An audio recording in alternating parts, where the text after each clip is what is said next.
ঈদের নির্দিষ্ট স্থানে পশু কোরবানির বিষয়ে প্রস্তুত ঢাকার 2 সিটি কর্পোরেশন। নগরবাসীর মিশ্র প্রতিক্রিয়া। আমাদের এইখানে নির্দিষ্ট কিছু স্থান আছে, যে স্থানে এসে তারা পশু কোরবানি করতে হবে, প্লাস আমাদের পর্যাপ্ত পানি থাকবে, ব্রিজিং থাকবে, যত পরিচ্ছন্ন কর্মী আছে তারা থাকবে, তারা থেকে তাদের সহযোগিতা করবে। দেখুক ওরা কোথায় নির্দিষ্ট করতে পারে জায়গা, যদি করতে পারে আমাদের জন্য ভালো হবে, আমরা সেখানেই করব। এককভাবে যারা লোক বল নাই তার জন্য অসুবিধাই হবে। ট্যানারির বর্জ্যে দূষিত হচ্ছে বুড়িগঙ্গার পানি, দায় নিতে নারাজ চামড়া শিল্প মালিকরা, দ্রুত সরিয়ে নেওয়ার পরামর্শ বিশেষজ্ঞদের। পানি ক্যারি করে আরেক জায়গা নিয়ে ফেইল্যান্ড শোধন করবে, সেই শোধনাগারও তো নাই। মূলত ওইখানে আপনার সোডিয়াম, আপনার সল্ট আর লাইম এই ধরনের কেমিক্যালগুলি থাকে, এগুলি কিন্তু খুব বেশি হ্যাজার্ডিয়াস না। একদিনও ডিলে না করে এখান থেকে ট্যানারি শিল্পগুলোকে সরাই নাও। দেখছিলেন সময়ের বিশেষ শিরোনাম। দুপুরের সময়ের সঙ্গে আছি আমি রামিম হাসান এবং আমি রঞ্জন শুভ্র। এবার অন্যান্য শীর্ষ সংবাদ। ভারত থেকে বন্ধ থাকলেও ঈদকে সামনে রেখে মিয়ানমার থেকে আসছে বিপুল পরিমাণ কোরবানির পশু। আমদানি ব্যয় কম হয়, দাম কমছে স্থানীয় পর্যায়ে। সমুদ্র সীমায় সম্পদের সুষ্ঠু নিরাপত্তায় নৌবাহিনীকে আরও আধুনিক করা হবে, মংলায় প্রধানমন্ত্রী। দুপুরে খুলনায় যুদ্ধ জাহাজ নির্মাণ কাজের উদ্বোধন। জঙ্গি সংগঠন হামজা ব্রিগেডকে অর্থ সহায়তার অভিযোগে আটক ব্যবসায়ীকে নেওয়া হয়েছে চট্টগ্রামের আদালতে। সিলেটের শাহজালাল বিজ্ঞান ও প্রযুক্তি বিশ্ববিদ্যালয়ে উপাচার্যের পদত্যাগের দাবিতে চলছে শিক্ষকদের পূর্ণ দিবস কর্মবিরতি। সভা সমাবেশ নিষিদ্ধ ঘোষণা। এবং রাজশাহীতে সকালের খাবার খেয়ে বেশ কয়েকজন গরু ব্যবসায়ী অসুস্থ, গুরুতর অবস্থায় 20 জন রাজশাহী মেডিকেলে ভর্তি।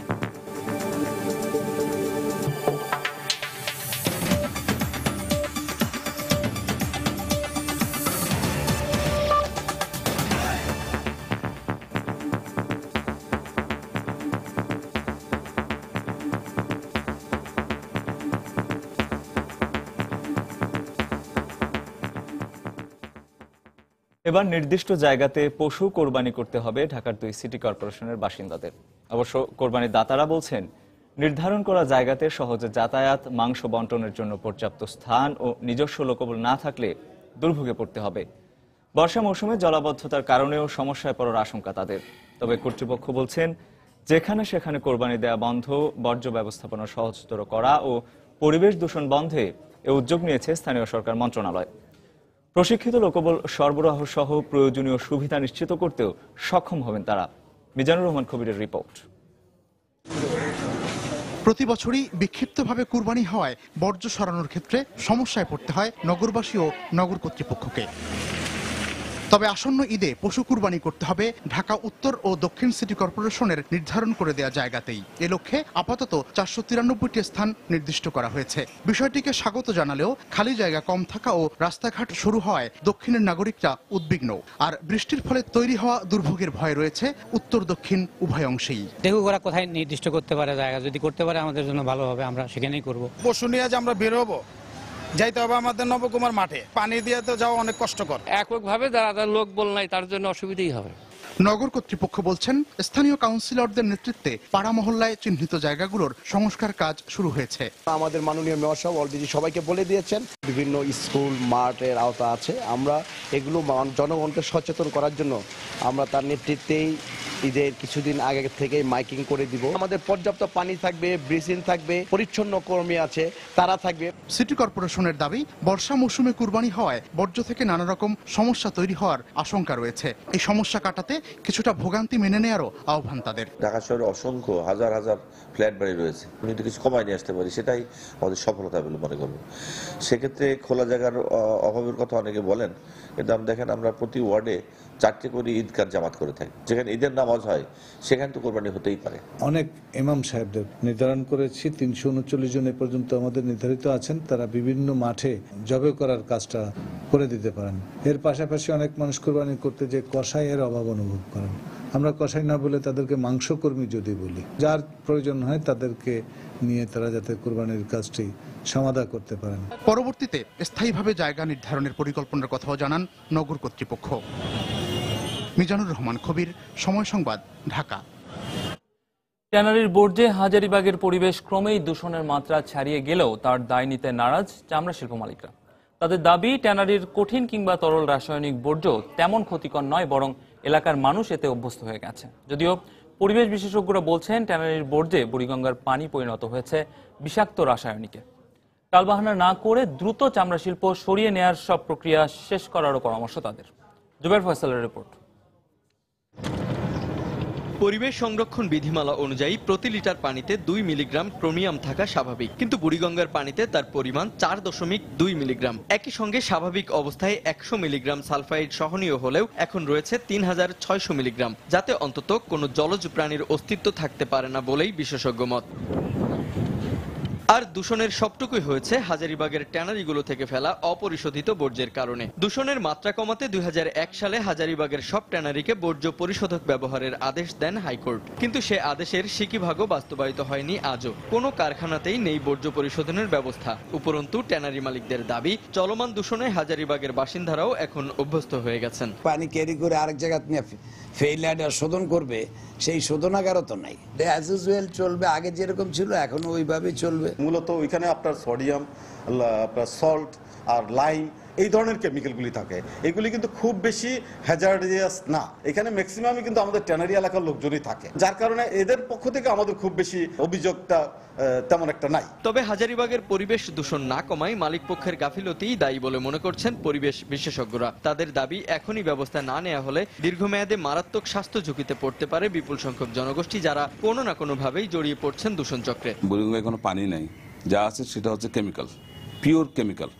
সেখানে অক্সিজেন নাই, সেখানে ক্ষতিকারক জীব যেগুলো সেগুলো কিন্তু বাস করতে পারবে না। এই পানি দ্বারা যদি ইরিগেট করা হয় এবং সেগুলো যাচ্ছে ফুড চেনে এবং সেগুলো আলটিমেটলি আমরা খাচ্ছি, এবং এত করে মানবদেহের যে একটা সুদূর প্রসারী যে একটা প্রভাব, এটা অস্বীকার করার কোনো উপায় নেই। এক্ষেত্রে ট্যানারিগুলো সরিয়ে নেয়ার ব্যাপারে কোনো দ্বিধা না করে দ্রুত ব্যবস্থা নিতেও সরকারের প্রতি পরামর্শ তাদের। একদিনও ডিলে না করে এখান থেকে ট্যানারি শিল্পগুলোকে সরাই নাও। জুবাইর ফয়সাল, সময় সংবাদ, ঢাকা।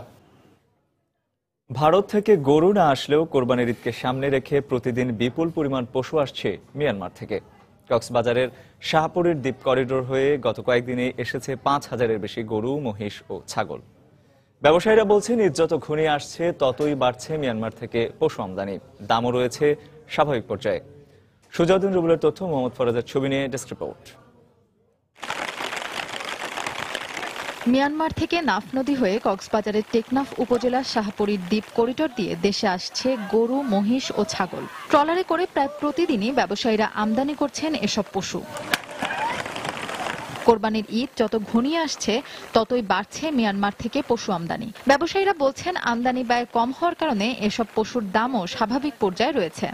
ডেলি 200-300 হইতে 300 হইতে 400 অথবা 200। কোরবানির ঈদের ভিতরে 10,000 মতো একটা স্কিম করছি আর কি। পরিবেশ পরিস্থিতি যদি ভালো থাকে তাহলে বাজারও নিয়ন্ত্রণের মধ্যে থাকবে বলে আশা করতেছি। ঢাকা, নারায়ণগঞ্জ, কক্সবাজার, চিটাগং গুলো যাবে ইনশাল্লাহ। আশা করি আমাদের গরুর দাম নিয়মিত মতো থাকবে। মায়ানমারের গরু নিয়ে আমাদের বাংলাদেশে কোনো সমস্যা হচ্ছে না। হ্যাঁ, এখন দাম মোটামুটি স্বাভাবিকভাবে আছে, অতিরিক্ত বাড়তি না। এদিকে পশু আমদানির ক্ষেত্রে মিয়ানমারের সাথে বাংলাদেশ সরকারের চুক্তি হলে দেশে কোনো সংকট থাকবে না বলে জানালেন এ ব্যবসায়ী। মিয়ানমার সরকারের সাথে যদি একটা চুক্তিতে আসা যায় যে নির্দিষ্ট পরিমাণের গরু সাপ্লাই হবে, তাহলে আমাদের ব্যবসায়ীদের জন্য অনেক উপকার হবে। এতে করে গরুর দামও অনেক কমবে এবং সাপ্লাইও অনেক বাড়বে। ঈদকে সামনে রেখে মিয়ানমার থেকে পশু আমদানি বাড়ছে এবং রাজস্ব আদায়ও বেড়েছে বলে জানালেন টেকনাফ স্থলবন্দরের এই শুল্ক কর্মকর্তা। কুরবানির ঈদ সামনে রেখে তাতে আমাদের উত্তরোত্তর আমদানির পরিমাণ বাড়ছে। বিজিবি, তারপর স্থানীয় সরকার এবং আমাদের সঙ্গে যৌথভাবে এখানকার ক্যাটেল আমদানির লোকদের সঙ্গে আলাপ আলোচনা হয়েছে। গত বছর এ সময় মিয়ানমার থেকে পশু আমদানি হয়েছে 15,000-এর বেশি। সময় সংবাদ, কক্সবাজার। সমুদ্র সীমায় সম্পদ ও সার্বভৌমত্ব রক্ষা সহ জলসীমার নিরাপত্তায় নৌবাহিনীকে আরও আধুনিক ও সুসজ্জিত বাহিনী হিসেবে গড়ে তুলতে সরকার বদ্ধপরিকর বলে জানিয়েছেন প্রধানমন্ত্রী শেখ হাসিনা। সকালে খুলনার মংলায় দিগরাজ নৌজেটিতে দেশে নির্মিত প্রথম তেলবাহী জাহাজ খান জাহান আলী ও 2টি ল্যান্ডিং ক্রাফট ইউটিলিটি জাহাজের নৌবাহিনীতে সংযুক্তিকরণ অনুষ্ঠানে এমন প্রত্যয় ব্যক্ত করেন তিনি। মংলা থেকে রিপোর্টার শাহ আলী জয়ের পাঠানো তথ্য ও ছবি নিয়ে ডেস্ক রিপোর্ট। ক্রমাগত এগিয়ে যাচ্ছে বাংলাদেশ নৌবাহিনী। প্রতি বছরই বাহিনীটিতে যোগ হচ্ছে নিরাপত্তার নানা অনুষঙ্গ। বিদেশি বিভিন্ন ধরনের নৌযানের পাশাপাশি এবারই প্রথমবারের মতো নৌবাহিনীতে যোগ হলো বাংলাদেশে নির্মিত তেলবাহী জাহাজ খান জাহান আলীর। বেলা 11:30টার কিছু পরেই তেলবাহী জাহাজটিকে নৌবাহিনীতে সংযুক্ত বা কমিশনিং করেন প্রধানমন্ত্রী শেখ হাসিনা।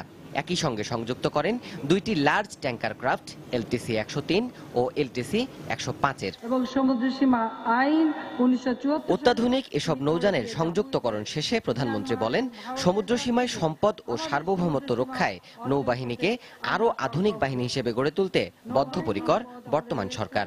ভৌগোলিক অবস্থান এবং কৌশলগত কারণে বাংলাদেশের এই জলসীমা ও তার সম্পদ রক্ষায় বাংলাদেশ নৌবাহিনীর ভূমিকা অনস্বীকার্য। দেশের স্বাধীনতা ও সার্বভৌমত্ব সংরক্ষণের পাশাপাশি দেশকে সমৃদ্ধশালী করার জন্য আমাদের নৌবাহিনীকে সার্বিকভাবে অত্যাধুনিক ও শক্তিশালী করে গড়ে তোলা হবে। আমাদের সমুদ্র সীমায় সার্বক্ষণিক টহলের মাধ্যমে অস্ত্র পাচার, চোরাচালান রোধ সহ সম্পদ সংরক্ষণ ও যুদ্ধের সময় সমুদ্র পথ উন্মুক্ত রাখতে নৌবাহিনীকে ভবিষ্যতে আরও সুসজ্জিত করে গড়ে তোলার জন্য আমাদের সরকার বদ্ধপরিকর।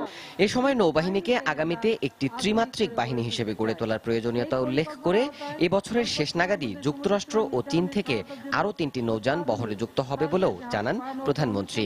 একটি দক্ষ, আধুনিক ও ভারসাম্যপূর্ণ ত্রিমাত্রিক নৌবাহিনীর প্রয়োজনীয়তা একান্তভাবে অনস্বীকার্য। আমেরিকায় তৈরি আরও একটি ফ্রিগেট বা নৌযান সমুদ্র অভিযান এবং গণচীনে নির্মাণাধীন অত্যাধুনিক 2টি করভেট বা নৌযা প্রত্যয় এবং স্বাধীনতা এবছরই নৌবহরে সংযোজিত হবে। দেবাশিস রায়, সময় সংবাদ। এদিকে কিছুক্ষণের মধ্যে খুলনা শিপইয়ার্ডে প্রথমবারের মতো অত্যাধুনিক 2টি যুদ্ধজাহাজ নির্মাণের কাজের উদ্বোধন করবেন প্রধানমন্ত্রী। আগামী 1.5 বছরের মধ্যে জাহাজ দুটির কাজ শেষ হওয়ার কথা রয়েছে। সশস্ত্র জঙ্গি সংগঠন হামজা ব্রিগেডকে 16 লাখ টাকা অর্থ সহায়তা দেওয়ার অভিযোগে ঢাকার তুরাগ থেকে গার্মেন্টস ব্যবসায়ী এনামুল হককে আটক করেছে র্যাব। গত রাতে তাকে আটক করা হয়। সকালে এনামুলকে চট্টগ্রাম নিয়ে যাওয়া হয়েছে। র্যাব জানায়, হামজা ব্রিগেডের পরিচালক মনিরুজ্জামান ডনের ব্যাংক হিসেবে 1,38,00,000 টাকা লেনদেনের যে তথ্য পাওয়া গিয়েছিল, এর মধ্যে 16 লাখ টাকা দেয়া হয়েছিল এই গার্মেন্টস ব্যবসায়ীর অ্যাকাউন্ট থেকে। গত আগস্ট মাসে এই টাকা জমা দেওয়া হয়। এনামুল হককে বাঁশখালীর লটমনি পাহাড়ের অস্ত্র উদ্ধার মামলায় গ্রেফতার দেখানো হয়েছে বলে জানিয়েছে র্যাব। এ মামলায় তাকে দুপুরে আদালতে নেওয়া হয়। এর আগে জঙ্গি অর্থায়নের অভিযোগে গত 18 আগস্ট সুপ্রিম কোর্টের আইনজীবী ব্যারিস্টার শাকিলা ফারজানা, অ্যাডভোকেট হাসানুজ্জামান লিটন ও অ্যাডভোকেট মাহফুজ চৌধুরী বাপনকে গ্রেফতার করে র্যাব। এ নিয়ে পর্যন্ত হামজা ব্রিগেডের 32 জনকে গ্রেফতার করা হলো। এর মধ্যে 4 জন অর্থ যোগানদাতা, বাকিরা সবাই জঙ্গি সদস্য।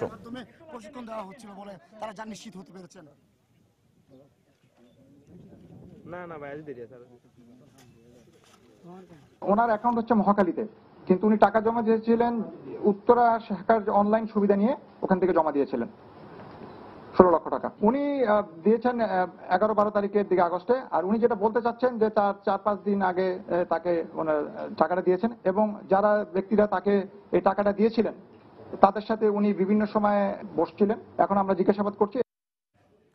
দুপুরের সময় আরো থাকছে। এখনো চূড়ান্ত হয়নি ঈদে বাসের আগাম টিকিট বিক্রির দিনক্ষণ। চলতি সপ্তাহেই নেওয়া হবে সিদ্ধান্ত। 16 সেপ্টেম্বর থেকে পাওয়া যাবে বিআরটিসি।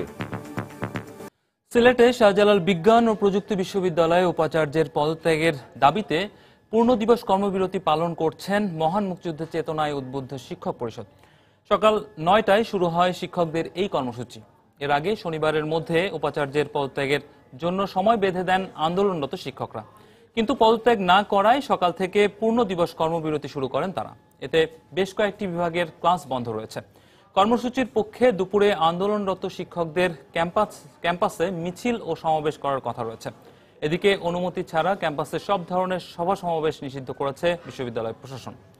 নির্দেশনা অমান্য করলে কঠোর শাস্তিমূলক ব্যবস্থা নেওয়ার ঘোষণা দিয়েছেন প্রক্টর অধ্যাপক মোহাম্মদ কামরুজ্জামান চৌধুরী। তবে এ ধরনের নির্দেশনাকে অযৌক্তিক দাবি করে আন্দোলনরত শিক্ষকরা বলছেন, উপাচার্য বিরোধী আন্দোলন থামাতে এই কূটকৌশল নেওয়া হয়েছে।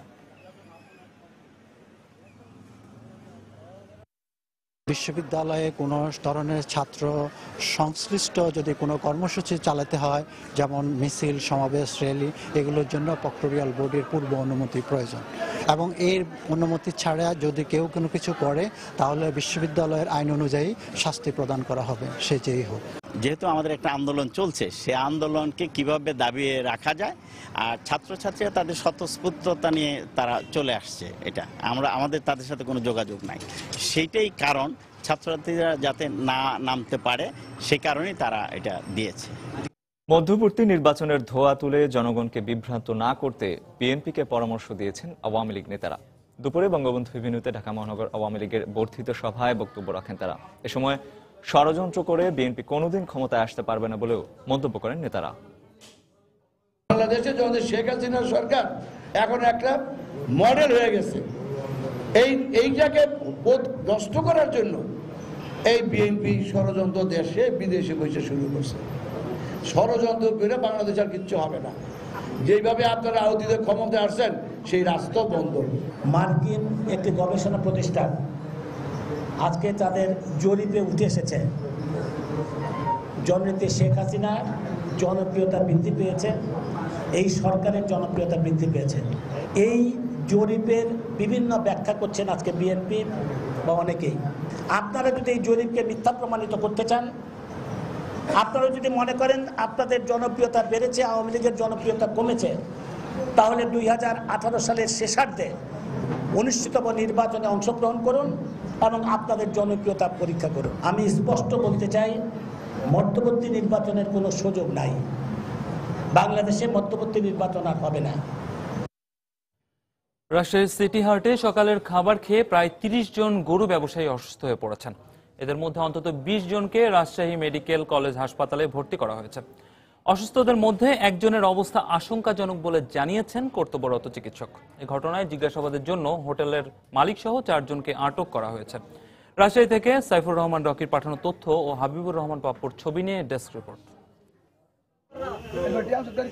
স্থানীয়রা জানায় ভোরে হাটের একটি হোটেলেই খাবার খান নরসিংদী থেকে আসা 30 জন ব্যবসায়ী। প্রায় আধ ঘন্টা পর একে একে সবাই অসুস্থ হয়ে পড়েন। এক পর্যায়ে তাদের মধ্যে 5 থেকে 7 জন অচেতন হয়ে যান। এ সময় দ্রুত তাদের রাজশাহী মেডিকেল কলেজ হাসপাতালে নিয়ে যাওয়া হয়। পরে অন্যদের অবস্থার অবনতি হলে তাদেরও হাসপাতালে নিয়ে যাওয়া হয়। সিটি হাটে সবাই মিলে আমরা ভাত খাইছি, ওরা কাছে এক পটল, আমরা কাছে আরেক পটল। ওরা ওই পটল দিয়ে পটলতে খাইছে, ওই পটলতে খাইয়া ওরা বাইরে আইছে, আসার পথে এই অবস্থা। এখানে আইসে একজন মনে করেন গুঙ্গিটা পড়ে যেতেছে। গরু মাংস দিয়ে ভাত খেয়েছিল। হ্যাঁ, এটা সকালে আপনার 7:30 8টা হবে। চিকিৎসক বলছেন দূষিত খাবার কিংবা খাবারে বিষক্রিয়ার কারণে একসাথে সবাই অসুস্থ হয়ে পড়তে পারেন। প্রথমে 9 জন ছিল, এখন আবার যে 5 জন আসলো, আরো ওনাকে আসবে তাই শুনতেছি। ঠিক আছে, এমনি এগুলো সাধারণত গুরুতর সমস্যা হয় না, সাধারণত অবজারভেশনেই ভালো হয়ে যায়। তবে একটা রোগী ক্রিটিক্যাল আছে, সেটা অবজারভেশন রেখে আমরা পরবর্তী ব্যবস্থা নেব। এই ঘটনায় খাবারের নমুনা সংগ্রহ করেছে রাজবাড়ী থানা পুলিশ। হোটেল থেকে ওরা খাওয়ার পরে এই সমস্যাটা সৃষ্টি হয়েছে।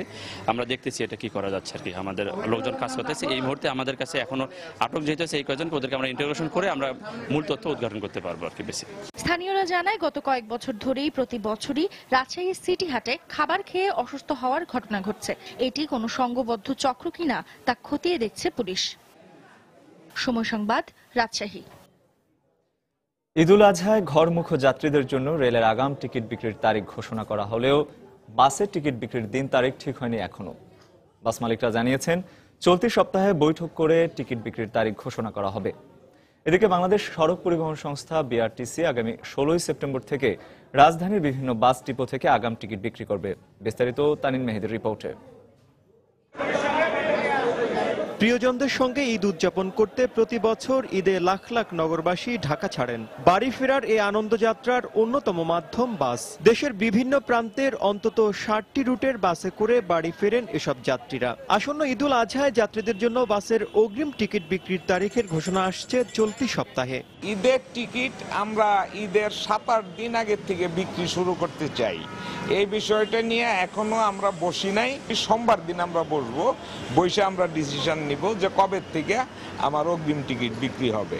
অপরদিকে আগামী 16 সেপ্টেম্বর থেকে বাসের অগ্রিম টিকিট বিক্রি করা হবে বলে জানিয়েছে বিআরটিসি। রাজধানীতে বিআরটিসির ডিপোগুলো থেকে যাত্রীরা টিকিট কাটতে পারবেন। গত ঈদে আমরা 400 গাড়ি বিভিন্ন জায়গায় রিজার্ভও পাঠিয়েছি। নর্মাল সার্ভিসে যেগুলো আছে আন্তঃজেলা তার বাইরেও আমরা আরও 400 গাড়ি পাঠিয়েছিলাম, এবারও পাঠাবো। তবে ঈদ স্পেশাল সার্ভিসের জন্য আমরা আগামী 14 তারিখে আমাদের একটা সভা আছে, সেই সভায় সকল ম্যানেজাররা উপস্থিত থাকবেন। সেই ম্যানেজারদেরকে আমরা কঠোরভাবে সেই সমস্ত এই ইনস্ট্রাকশনগুলো দেব। সম্প্রতি গ্যাস ও বিদ্যুতের দাম বাড়লেও ঈদ যাত্রায় অগ্রিম টিকিট কিনতে যাত্রীদের কোনো বাড়তি ভাড়া গুনতে হবে না বলে জানিয়েছে বিআরটিসি ও বাস মালিকরা। তানিন মেহেদি, সময় সংবাদ, ঢাকা। বরিশালে পুলিশের বাধায় পণ্ড হয়ে গেছে বিএনপির মিছিল। এ সময় ঘটনাস্থল থেকে 3 জনকে আটক করেছে পুলিশ। গ্যাস ও বিদ্যুতের দাম বাড়ানোর প্রতিবাদে 20 দলীয় জোটের কেন্দ্রীয় কর্মসূচির অংশ হিসেবে সকাল 10:30টার দিকে মিছিল বের করে জেলা বিএনপি। দক্ষিণ জেলা বিএনপির সাধারণ সম্পাদক আবুল কালাম শাহীনের নেতৃত্বে মিছিল কিছু দূর গেলেই বাধা দেয় পুলিশ। এ সময় বাধা উপেক্ষা করে সামনের দিকে এগুতে চাইলে পুলিশ লাঠিচার্জ করে। সেখান থেকে 3 জনকে আটক করে পুলিশ।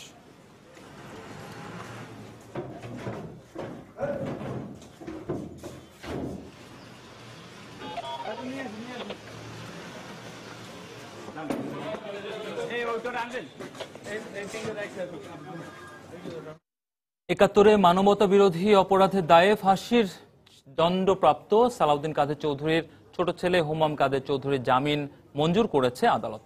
সকালে ঢাকা মহানগর হাকিম মেহের নিগার সূচনার আদালতে তার আইনজীবীরা জামিন আবেদন করলে শুনানি শেষে আদালত তা মঞ্জুর করেন। গতকাল হুমাম কাদের চৌধুরীকে ধানমন্ডির একটি বাসা থেকে গ্রেফতার করে পুলিশ। 7 বছর আগে ধানমন্ডির থানার দায়ের করা একটি হত্যা চেষ্টা মামলায় তাকে গ্রেফতার করা হয়। দেশের বেশ কয়েকটি জেলার নদ নদীর পানি বাড়ায় বন্যা পরিস্থিতির আরও অবনতি হয়েছে। লাখ লাখ মানুষ রয়েছেন সীমাহীন দুর্ভোগে। কুড়িগ্রামে 9টি উপজেলার 560টি গ্রামের 5 লক্ষাধিক মানুষ পানিবন্দী হয়ে পড়েছেন। 176টি সরকারি প্রাথমিক বিদ্যালয়ে পানি ওঠায় গত 4 দিন ধরে ক্লাস পরীক্ষা সবই বন্ধ রয়েছে।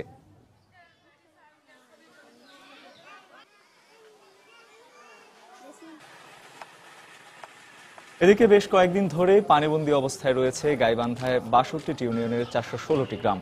বন্যা কবলিত মানুষের পুনর্বাসনের দাবিতে সকালে গাইবান্ধার দাড়িয়াপুরে অবস্থান কর্মসূচি পালন করেছে বাংলাদেশের কমিউনিস্ট পার্টির নেতাকর্মীরা। বন্যায় জামালপুরে 20,000 হেক্টর জমির রোপা আমন, বীজতলা ও সবজি ক্ষেত তলিয়ে গেছে। এসব এলাকায় বিশুদ্ধ পানি ও শুকনো খাবার সংকট দেখা দিয়েছে। এছাড়া শরীয়তপুর, সিরাজগঞ্জ ও বগুড়ায় নদ নদীর পানি বাড়ায় বন্যা পরিস্থিতির অবনতি হয়েছে।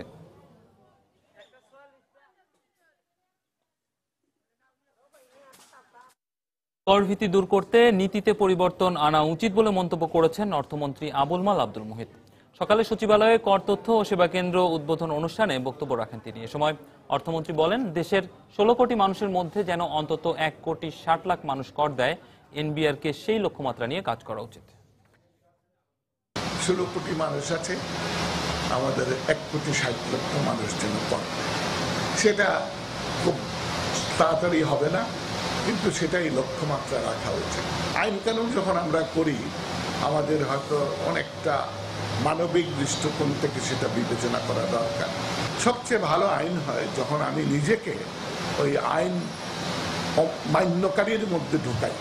আমি প্রয়োগকারী না হয়ে যদি মান্যকারী হই, তাহলে আমি বুঝতে পারি যে আইনের অসুবিধা কোথায় আছে। পর্যাপ্ত আমদানির পাশাপাশি রপ্তানিকারক দেশগুলোতে বুকিং রেট কমে যাওয়ায় স্থিতিশীল হতে শুরু করেছে দেশের মশলার বাজার। গত 2 মাসে বিভিন্ন ধরনের 3,500 মেট্রিক টন মশলা আমদানি হয়েছে। ফলে 1 মাসের ব্যবধানে কেজিতে 30 থেকে 200 টাকা পর্যন্ত কমেছে মশলার দাম। এই অবস্থায় আসন্ন কোরবানি ঈদে মশলার দাম নিম্নমুখী থাকবে বলে আশা করছেন আমদানিকারক ও ব্যবসায়ীরা। বিস্তারিত জানাচ্ছেন ফেরদৌস লিপি। প্রকৃতিগত কারণে বাংলাদেশের আবহাওয়া মশলা চাষের উপযোগী নয়। এই অবস্থায় বাংলাদেশের মশলার বাজার পুরোটাই আমদানি নির্ভর। চট্টগ্রাম বন্দর ছাড়াও দেশের বিভিন্ন স্থলবন্দর দিয়ে এসব মশলা আমদানি হয়ে থাকে। সারা বছরের তুলনায় কোরবানি ঈদে মশলার চাহিদা বাড়ে কয়েক গুণ। আর এই সময় মশলার বাজারে শুরু হয় অস্থিরতা। এই বাড়তি চাহিদার কথা মাথায় রেখে মশলা আমদানির জন্য 3 মাস আগে থেকে ব্যাংকে এলসি খুলেন ব্যবসায়ীরা। বর্তমানে আমদানিকৃত এসব মশলা চট্টগ্রাম বন্দর দিয়ে খালাস শুরু করেছে। জুলাই এবং আগস্ট মাসে প্রায় 3,780 মেট্রিক টন মশলা এসছে।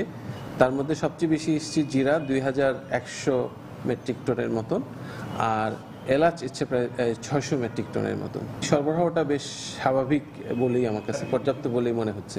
এদিকে মশলা রপ্তানিকারক দেশ ইন্দোনেশিয়া, চীন, গুয়েতেমালা, শ্রীলঙ্কা, ভারত সহ অধিকাংশ দেশে অনুকূল আবহাওয়ার কারণে এবার উৎপাদন ভালো হয়েছে। ফলে মশলার বুকিং রেট কম থাকায় মশলা আমদানির পরিমাণও বাড়িয়ে দিয়েছেন ব্যবসায়ীরা।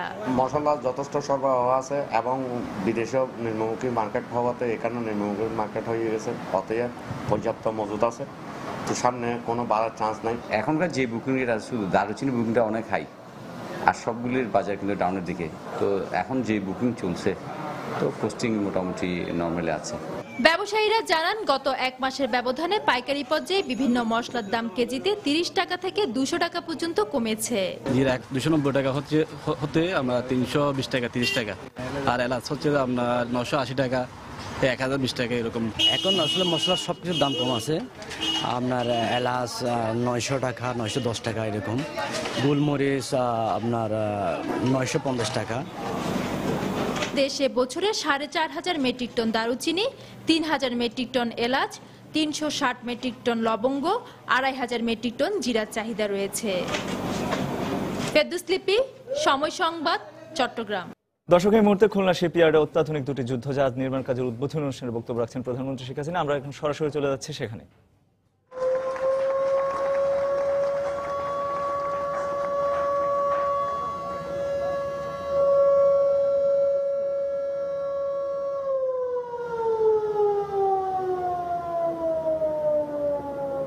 প্রিয় সুধী, বাংলাদেশ নৌবাহিনীর জন্য নবনির্মিত দুটি লার্জ পেট্রোল ক্র্যাফট জাহাজের কিনলেইং এর মধ্য দিয়ে খুলনা শিপইয়ার্ডের অগ্রযাত্রার আরো একটি নতুন দিগন্তের উন্মোচন হলো। খুলনা শিপইয়ার্ড বাংলাদেশ জাহাজ নির্মাণ শিল্পে মাইল ফলক হিসেবে পরিচিতি লাভ করলো। সম্মানিত সুধী, এখন এই মাত্র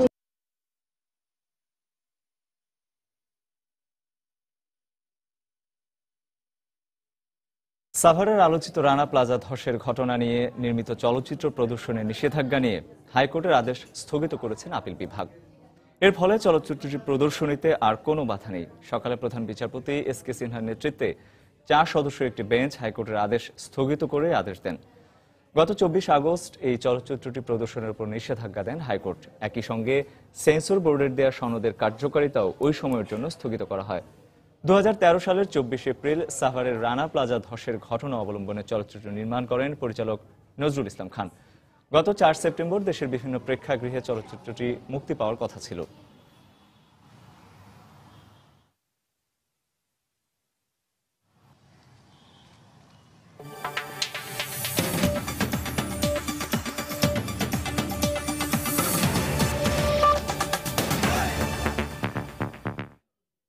বাধা বিপত্তি কম ছিল না, তবুও ভাগ্যের জোরেই জার্মান এবং অস্ট্রিয়ায় আশ্রয় পেলেন হাজার হাজার অভিবাসী। শুক্রবার জার্মান চ্যান্সেলর অ্যাঙ্গেলা মার্কেল আর অস্ট্রিয়ান চ্যান্সেলর ওয়েনার ফ্রেমান নিজ নিজ দেশে অভিবাসীদের আশ্রয় দিতে আশ্বস্ত হলে সব দরজা খুলে যায় হাঙ্গেরিতে আটকে থাকা অন্তত 10,000 অবৈধ অভিবাসীর। দেশ দুটির সাধারণ মানুষও বিধ্বস্ত মধ্যপ্রাচ্য থেকে আসা এইসব আশ্রয় প্রার্থীদের বরণ করে নেয় সাদরেই। কোনো বিক্ষোভ বা মিছিল নয় এটি।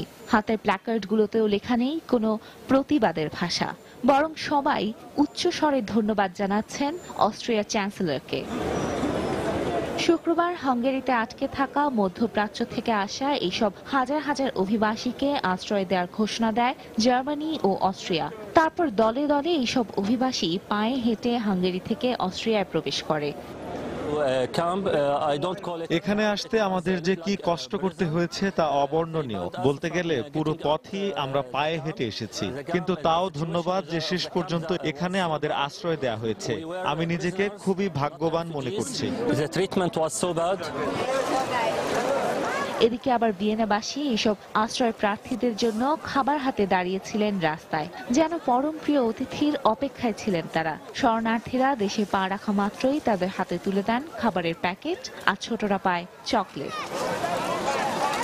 শুক্রবার জার্মান ও অস্ট্রিয়া সরকারের এই ঘোষণার পর বুদাপেস্ট সরকার 100টি বিশেষ বাস সার্ভিস চালু করে অভিবাসীদের গন্তব্যস্থলে পৌঁছে দেওয়ার জন্য। সেই সার্ভিসেরই প্রথম বাসটি জার্মানির মিউনিখে পৌঁছানোর পর সেখানেও দেখা যায় একই চিত্র। তুরস্কের কোস সমুদ্র সৈকতে ভেসে আসা আইলানের মতো শিশুরাই মায়ের কোলে চড়ে প্রবেশ করে জার্মানিতে। মিউনিখবাসীও তাদের ফুল আর মিষ্টি দিয়ে অভ্যর্থনা জানান। আর এত বিপুল সংখ্যক প্রার্থীকে দেশে আশ্রয় দেওয়ার বিষয়ে জার্মান চ্যান্সেলর বললেন, তাদের অর্থনীতি এতটাই শক্তিশালী যে স্বাচ্ছন্দ্যেই এদের কাছে টেনে নিতে পারে। এদিকে ফিনল্যান্ডের প্রধানমন্ত্রী জুহা সিপিলা কেম্পেলেতে তার একটি বাড়ি এই অভিবাসীদের থাকার জন্য ছেড়ে দেওয়ার ঘোষণা দিয়েছেন। ইউরোপীয় দেশগুলোর আশ্রয়দানে শিথিলতার ঘোষণার পরপরই তুরস্ক থেকে আরো বহু মানুষ সাগর পাড়ি দিতে শুরু করেছে। তানজিম মুনিয়াত, সময় সংবাদ।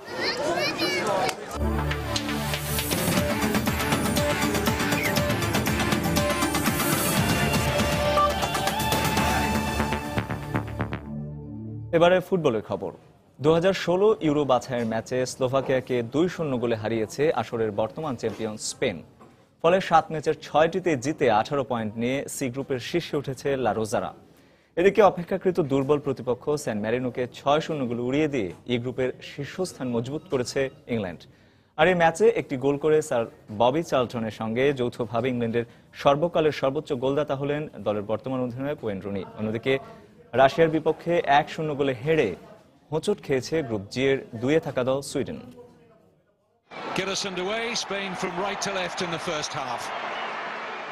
স্পেনের সামনে এটি ছিল একই সাথে প্রতিশোধ আর শীর্ষস্থান দখলের লড়াই। সে রেসে শুরু থেকেই আক্রমণ শানাতে থাকে লা রোজারা। ম্যাচের মাত্র 5 মিনিটে ডেভিড সিলভার পাস থেকে গোল করে দলকে লিড এনে দেন জর্ডি আলবা। 2 বছর পর জাতীয় দলের হয়ে গোল করে তাই বুনো উল্লাস এই কাতালান লেফট ব্যাকের। এরপর ম্যাচের 30 মিনিটে পেনাল্টি থেকে নির্ভুল নিশানায় স্লোভাকিয়ার জালে বল পাঠান অভিজ্ঞ ইনিয়েস্তা। 2-0 এগিয়ে যায় দেল বক্সের শিষ্যরা। ম্যাচের বাকি সময়ে আর কোনো গোল না হলে স্পেনের অধিনায়ক হিসেবে ইকার ক্যাসিয়াসের 100তম ম্যাচে স্মরণীয় জয়ের পাশাপাশি পুরো 3 পয়েন্ট নিয়ে মাঠ ছাড়ে বর্তমান চ্যাম্পিয়নরা। এদিকে পুচকে স্যান ম্যারিনোর মাঠে আতিথ্য নিয়ে শুরু থেকেই আধিপত্য বিস্তার করতে থাকে ইংল্যান্ড। জাতীয় দলের জার্সি গায়ে 106 নম্বর ম্যাচে ওয়েন রুনির সামনে ইতিহাস গড়ার হাতছানি। আর একটিমাত্র গোল করলেই যে যৌথভাবে ইংল্যান্ডের সর্বোচ্চ গোলদাতা হবেন তিনি। গোল পিপাসায় থাকা ইংলিশ অধিনায়ক সুযোগও পেয়ে যান ম্যাচের 13 মিনিটেই। পেনাল্টি থেকে গোল করে দলকে এগিয়ে নেওয়ার পাশাপাশি 3 লায়নদের হয়ে 49 গোলের মালিক হন রুনি। এরপর ম্যাচের 30 মিনিটে স্বাগতিকদের আত্মঘাতী গোলে 2-0 এগিয়ে থেকে বিরতিতে যায় ইংল্যান্ড। গোলের নেশায় থাকা 3 লায়ন্সরা বিরতি থেকে ফিরেই বার্কলির গোলের লিড বাড়ায়। এরপর ম্যাচের 68 মিনিটে ওয়ালকট, 77 মিনিটে কেইন আর পরের মিনিটে আবারও ওয়ালকট গোল করলে শেষ পর্যন্ত 6-0 থামে রয় হডসনের শিষ্যরা। মাকসুম আলম খান, সময় সংবাদ। দর্শক, এই মুহূর্তে খুলনা শিপইয়ার্ডে অত্যাধুনিক 2টি যুদ্ধজাহাজ নির্মাণ কাজের উদ্বোধনী অনুষ্ঠানে বক্তব্য রাখছেন প্রধানমন্ত্রী শেখ হাসিনা। আমরা সরাসরি চলে যাচ্ছি সেখানে।